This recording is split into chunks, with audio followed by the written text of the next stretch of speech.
সকাল সকাল উঠে একটু খেয়ে নিলাম, এখন বের হয়ে যাব, মেয়েকে টিকা দিতে হবে। আমি রেডি হয়ে তাকেও রেডি করিয়ে দিলাম, শুধু টিকা না, আজকে একটু কেনাকাটাও আছে। হ্যালো সবাইকে, আসসালামু আলাইকুম। হোপফুলি সবাই ভালো আছেন, আমিও আলহামদুলিল্লাহ ভালো আছি। এই তো আমরা মামে বের হয়ে পড়েছি। ওয়েলকাম টু শিনফাস creation and also welcome to my another vlog.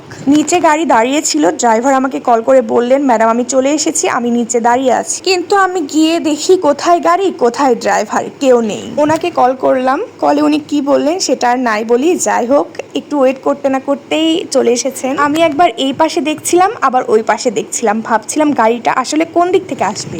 যাই হোক কোনো একদিক থেকে চলে এসেছে।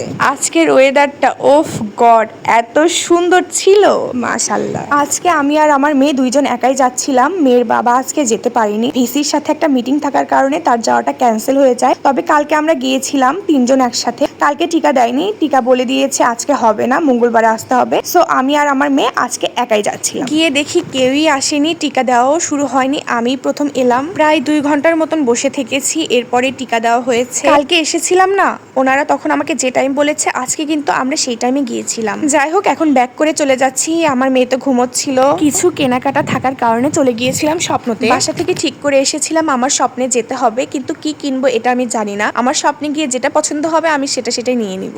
যেমন কথা তেমন কাজ, আমি ঘুরে দেখছিলাম কি কি নেওয়া যায়, দেখছিলাম যে আর কিছু নেওয়া যায় কিনা, দেখছিলাম সিঙ্গেল নুডলস আছে কিনা, কারণ বেশি নিলে খাওয়া হয় না, এক্সপায়ার ডেট চলে আসে। বাট এখানে সিঙ্গেল কিছুই ছিল না, সবকিছু ছিল কম্বো আকারে। এইদিকে আমি কেনাকাটা করছিলাম, ওইদিকে গাড়ি বাহিরে অপেক্ষা করছিল। বেচারার দিনটা আজকে অপেক্ষা করতে করতেই কেটে গেল, হসপিটালে 2 ঘন্টা অপেক্ষা করা লাগছে, আবার এখানেও। যাই হোক আমার কি, আমি আমার কাজ করছিলাম, আর কি কি নেওয়া যায় দেখছিলাম। সবকিছু নেওয়ার শেষে এখন বিল দিচ্ছিল করে, বললাম একটু ডিসকাউন্ট দেন, তো দিল না।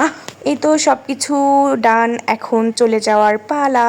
যত সব মশলাপাতি কিনে রাখলাম, এখন দেখি কিছু বানাতে পারি কিনা। আজকে বাবুকে দিয়েছিল 4টা টিকা, আর নাপা আমি বাসায় এসেই খাইয়ে দিয়েছি, যদিও আজ অব্দি কখনো দেখিনি। আল্লাহর রহমতে, অবশ্যই আল্লাহর রহমতে টিকা দেওয়ার পরে ওর জ্বর হয়েছে বা ও কান্না করেছে, নাথিং, কিচ্ছু না। ও হাসলো, খেললো, খাইলো। ওর নাপা খাওয়া দেখে লিটারেলি আমারও ক্ষুধা লেগে গেছে, তাই আমি তাড়াতাড়ি করে এসে বিস্কিটের প্যাকেট খুলে আগে খাওয়া শুরু করেছি, কারণ সকালবেলা তেমন কিছু খাওয়া হয়নি। 2-3টা বিস্কিট খেয়ে হাত মুখ ধুয়েই রান্না বান্না শুরু করে দিয়েছি, ডাল রান্না করতে চলে গিয়েছিলাম। দূর থেকে মানুষ দেখে ভাবে কোনো কাজ নেই, কিছু না, কি আর তেমন কাজ, কিন্তু আসলে একটা সংসারে কত রকমের কাজ থাকে। এই যে দুধটা গরম করতে দিয়েছি, এই ফাঁকে আমি আরো কাজ করছিলাম। টেবিলে দেখি সবকিছু ছিন্ন বিচ্ছিন্ন ভাবে পড়ে আছে, সেগুলো গুছালাম। কাপড় চোপড় সবকিছু এলোমেলো হয়েছিল, যেগুলো ঢাকা শেরপুর থেকে আসার পরে আর গোছানো হয়নি, সেগুলো গুছিয়ে ফেললাম। করতে করতে আমার উনি চলে এসেছেন, এরপরে উনিও ওনার কাজ করছিলেন, ইঞ্জিনিয়ারিং।